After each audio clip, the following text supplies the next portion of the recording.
अध्याय 5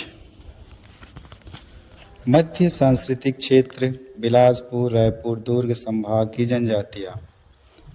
छत्तीसगढ़ की मध्य सांस्कृतिक क्षेत्र के अंतर्गत बिलासपुर रायपुर एवं दुर्ग संभाग के बिलासपुर कोरबा तथा रायगढ़ जिले के मैदानी क्षेत्र जांजगीर चांपा मुंगेली रायपुर महासमुंद बलौदाबाजार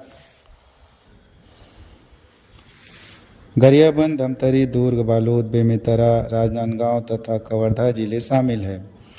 इस क्षेत्र की जनजातियां अपने स्वजातियों के साथ अपनी जाति की विशिष्ट बोली में बातें करते हैं। दूसरी जनजाति या गैर जनजातियों के साथ छत्तीसगढ़ी में बातें करते हैं। इस क्षेत्र में गोड़ कंवर अगरिया बिंझवार बैगा धनवार भैना भूंजिया कमार कंडरा कोत कोट सौरा शिकारी पारधी सावता पाव प्रधान आदि जनजातियां निवास करती है। इनका सांस्कृतिक विवरण निम्नलिखित है। 5.1 अगरिया। अगरिया छत्तीसगढ़ की एक जनजाति है। मध्य प्रदेश उत्तर प्रदेश में अगरिया तथा बिहार में असुर के नाम से भी जाने जाते हैं। छत्तीसगढ़ में इसकी जनसंख्या वर्ष 2011 की जनगणना में 67,196 थी। राज्य में इनका प्रमुख निवास क्षेत्र सरगुजा कोरिया कवर्धा बिलासपुर तथा जसपुर सरगुजा कोरिया आदि जिले हैं। अगरिया जनजाति की उत्पत्ति संबंधी ऐतिहासिक अभिलेख नहीं मिलता। यह जाति प्रदेश की प्रमुख जनजाति गोंड से अलग हुई एक उपजाति है, जो कालांतर एक नवीन स्वतंत्र जाति के रूप में अस्तित्व में है। किंवदंतियों के अनुसार प्राचीन काल में गोंड जाति के 2 भाई थे। इनका आजीविका का साधन जंगली कंदमूल संग्रह शिकार आदिम कृषि आदि था। एक दिन दोनों भाइयों के बीच विवाद हो गया। छोटा भाई नाराज होकर घर छोड़कर चला गया और घने जंगल में रहकर रहने लगा। खाने के लिए कुछ नहीं था और वह भूख से व्याकुल था, अतः आग जलाई और कंदमूल खोजने लगा, किंतु उसे आग में भून कर खाने योग्य कुछ नहीं मिला। तब क्रोधित होकर आग में वही पास में पड़े हुए पत्थरों को डाल दिया और समीप ही सो गया। यह पत्थर राव पत्थर आयरन ओर था, जो अग्नि के ताप से पिघलकर लोहा बन गया। प्रातः उठने पर उसे आग में लौह पत्थर डालकर लोहा बनाने का कौशल ज्ञात हुआ। इसे वह आजीविका के रूप में स्वीकार किया। इनके वंशज आग से आजीविका मिलने के कारण अगेरिया कहलाए। अगरिया जनजाति अन्य जनजातियों जैसे गोड़ भूमिया बैगा कंवर उराव आदि के साथ सुदूर वनों एवं पहाड़ी क्षेत्रों के ग्रामों में निवास करते हैं। गांव में इनके घर मिट्टी के होते हैं, जिस पर घास फूस या देसी खपरेल का छप्पर होता है।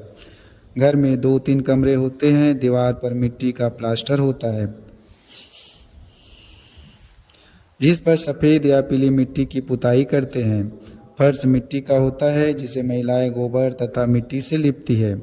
घर में अनाज रखने की कोठी, धान कूटने का मूसल, ढेंकी, अनाज पीसने की चक्की, बांस की टोकरी, सोपा, मिट्टी व एल्यूमिनियम पीतल के भोजन बनाने व खाने के कुछ बर्तन, ओढ़ने बिछाने के कपड़े, लोहा गलाने के लिए घर के सामने भट्ठी, धोकनी, चिमटा, हथौड़ा, कुदाली आदि कृषि उपकरण होते हैं। पुरुष व स्त्रियां रोज स्नान करते हैं। सिर के बाल मिट्टी या अंगीठी में धोकर गुल्ली या तिल का तेल डालकर महिलाएं जूड़ा बनाती है। महिलाएं शरीर में हाथ पैर चेहरे कपोल मस्तक व ठुड्डी पर गुदना गुदाती है। वस्त्र विन्यास में पुरुष पंछा छोटी धोती तथा अंगरखा पहनते हैं। स्त्रियां लुगरा पहनती है। महिलाएं नकली चांदी या गिलट के आभूषण पहनती है। इनके प्रमुख आभूषण गले में सकरी, पैरों में साटी, पायल, गले में सिक्का, सुतिया, हाथों में ईंटी, बाहों में पौंची पहनती है।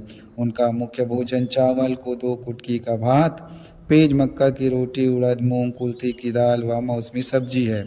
मांसाहार में मछली, मुर्गी, बकरा की हिरन, जंगली सुअर, खरगोश आदि खाते हैं। महुआ का शराब बनाकर पीते हैं। पुरुष तंबाकू को तेंदुपत्ता में लपेटकर बीड़ी बनाकर पीते हैं। अगरिया जनजाति का मुख्य व्यवसाय लौह से लोहा बनाना तथा इस लोहे से हंसिया, फावड़ा, कुल्हाड़ी, कुदाली, नांगर, कहा, लोहा, तीर की नोक आदि बनाना है। स्थानीय जनजातियों के पास इसे अनाज के बदले या नगद रुपये में बेचते हैं। लौह अयस्क में कोयला मिलाकर मिट्टी की लगभग 3 फुट ऊंची भट्ठी में डालकर नीचे आग जलाकर गर्म करते हैं।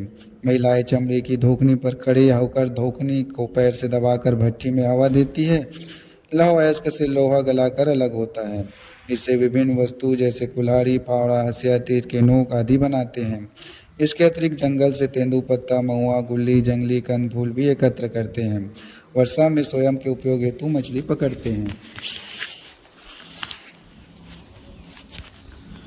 अगरिया जनजाति प्रतिवंशी, प्रतिसत्तात्मक व प्रतिनिवास स्थानीय जनजाति है। इसमें पथरिया तथा खूंटिया 2 मुख्य उपजाति पाई जाती है। लोहा को पत्थर पर रखकर हथौड़ी से पीट पीट कर उपकरण बनाने वाले पथरिया अगरिया तथा लोहे की खूंटी पर रखकर गर्म लोहा को पीट कर उपकरण बनाने वाले खूंटिया अगरिया कहलाते हैं। सरगुजा क्षेत्र में यह असुर अगरिया कहलाते हैं। उपजातियों में कई बहिर्विवाह गोत्र पाए जाते हैं। गर्भावस्था में कोई विशेष संस्कार नहीं किया जाता। प्रसव स्थानीय बुजुर्ग महिलाएं घर में ही कराती है। प्रसव उपरांत बच्चे का नाल हंसिया या चाकू से काटते हैं तथा नाल वहीं पर गड़ाते हैं। प्रसूता को महुआ, जामुन तथा तेंदू की छाल, अतिगन, पोपोड़, गुड़ आदि का काढ़ा बनाकर पिलाते हैं। तीसरे दिन से भात और अरहर की दाल खाने को देते हैं। छठे दिन प्रसूता व शिशु को नहलाकर कपड़ा पहनाते हैं।